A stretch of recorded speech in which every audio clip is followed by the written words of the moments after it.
Hi, this is Jennifer Matos with the Noah Webster House in West Hartford Historical Society, and today I'm bringing you the 49th episode of the Armchair Tour of West Hartford history. Today I'm in Elmwood on South Quaker Lane near the intersection with New Britain Avenue. The building that is across the street from me is a luxury townhouse complex called Quaker Green. It is the site of the former Talcott Junior High. So Talcott was built as the second junior high in town, named after the Talcott family, and they owned a woolen mill around the corner and also donated the land for the school. In the 1980s, the old Talcott school was closed and the building served as the headquarters of a company called Coleco Industries. In this episode, I'll be telling you about the history of Coleco, a West Hartford-based company best known for producing the iconic Cabbage Patch Kid dolls. Coleco Industries Inc. began on February 29, 1932 by Maurice Greenberg as the Connecticut Leather Company. Greenberg was a Russian immigrant who had emigrated from Minsk, Russia. Although it was during the Great Depression, Greenberg was determined to create his own business and be his own boss. The Connecticut Leather Company's first building was located on 28 Market Street in Hartford, and it was a wholesale distributor of shoe repair supplies such as leather, rubber, heels, and soles. As a result of Greenberg's business intuition, the company grew and relocated twice in its initial decade, first to 42 Market Street in 1936 and then to 75 Windsor Street in 1940. From the young age, Greenberg's two sons, Leonard and Arnold, joined the family business by performing odd jobs. While still in school, Leonard began the company leather lacing operation. Leather lacing is the fabric used to lace together leather products. Leonard's creations soon expanded into leather craft kits, and in 1954, Connecticut Leather Company was launched into the toy business after the leather moccasin kits that they sold were chosen as a child guidance prestige toy at the New York Toy Fair. In the summer of 1956, Leonard began reading about a new technology called vacuum forming plastic. Out of this invention, he thought of making plastic wading pools, and in the summer of 1957, Leonard created his own pool producing machine. As a result of this huge success in plastics, Connecticut Leather Company sold its leather and show findings portion of the company, rebranded, and went public as Coleco Industries Inc. Furthermore, in 1960, the company grew and diversified, acquiring Kestrel Corporation, a manufacturer of steel, walled and inflatable vinyl pools. This acquisition led Coleco to be the biggest manufacturer of above-ground pools in the world. In 1966, Maurice's younger son, Arnold, a lawyer, joined the company, bringing administrative and legal skills to the company. Additionally, before the end of the decade, Coleco acquired two other companies, Playtime Products and Eagle Toys of Canada, which helped to build their line of children's doll, toys, and sports games. Coleco was listed on the New York Stock Exchange in 1971, and their sales reached $48.6 million. In the 1970s, Coleco experienced highs and lows as it entered the consumer electronic field. A large setback was its large production of snowmobiles in a year with a minimal snowfall. However, the company bought multiple old shoe manufacturing facilities in upstate New York and increased their production of profitable goods.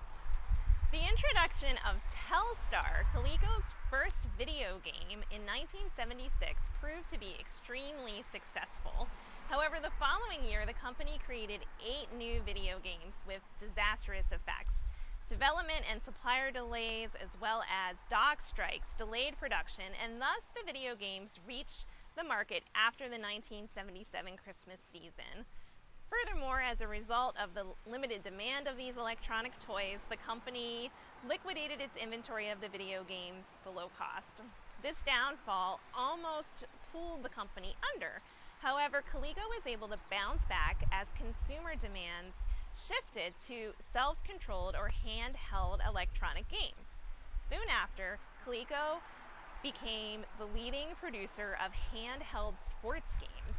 By the end of the decade, Coleco also had begun to produce child ride-ons and had broadened their range of swimming pool accessories.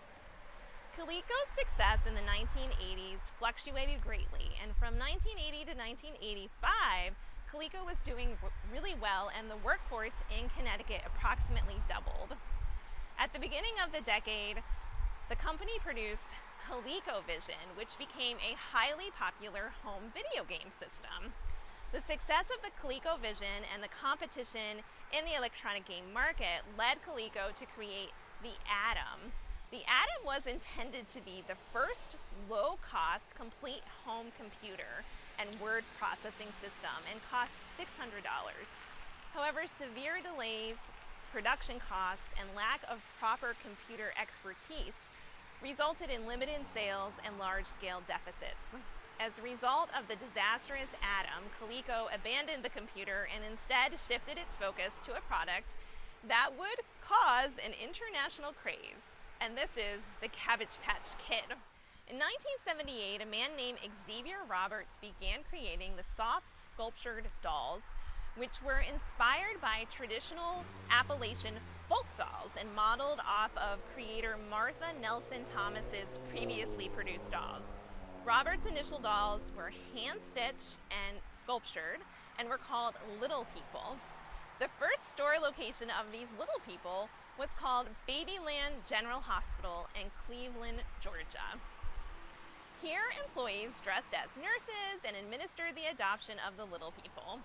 In 1982, Roberts' company, Original Appalachian Artworks, licensed the production and sale of the dolls to Coleco after a marketing employee heard about the dolls.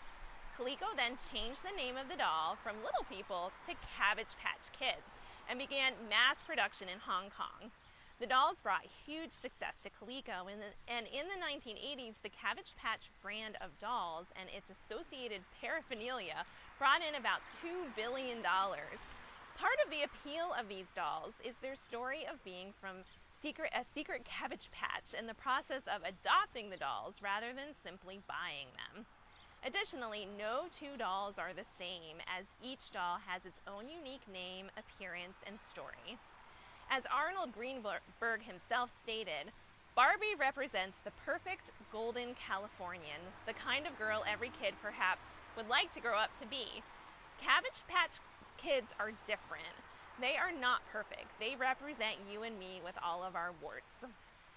Soon after launching the Cabbage Patch doll, Coleco expanded the range of skin tones and ethnicities of the dolls.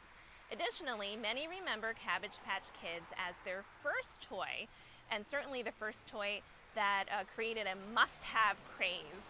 The desire for these dolls was so intense that there were TV specials about frantic parents trying to get dolls before Christmas. It was even difficult for Coleco employees to get dolls for their own families. Unfortunately, Cabbage Patch dolls had their moment and sales dropped in 1986, and Coleco was unable to make up for the lost costs from the dolls and its attempted Atom computer. Similar to other toy companies at the time, Coleco began laying off employees in 1986. Although it was the sixth largest toy producer in the United States at the time, the company was unable to regain its footing and filed for Chapter 11 bankruptcy in 1988. In June of 1989, Coleco was sold to Hasbro, who thus took over the rights of the Cabbage Patch Kids. Since 1998, the licensing of the dolls has changed many hands, and as of 2020, Wicked Cool Toys had licensing privileges.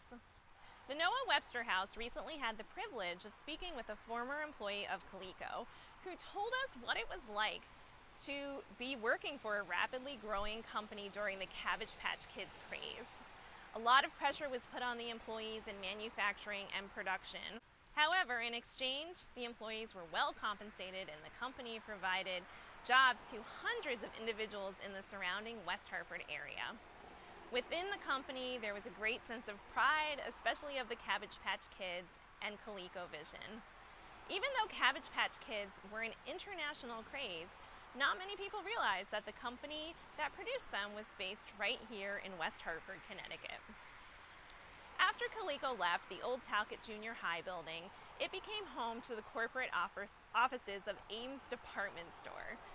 It sat empty for a while, and then in 2000, the town of West Hartford approved its conversion into what was going to be called Trout Brook Commons, a planned residential and retail complex.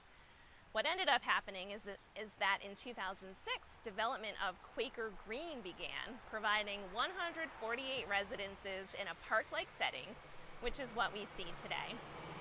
I hope you learned something new about the history of West Hartford. A special thanks to the Vernon D. and Florence E. Russa Family Foundation for underwriting the Armchair Tour of West Hartford History Series. See you next time.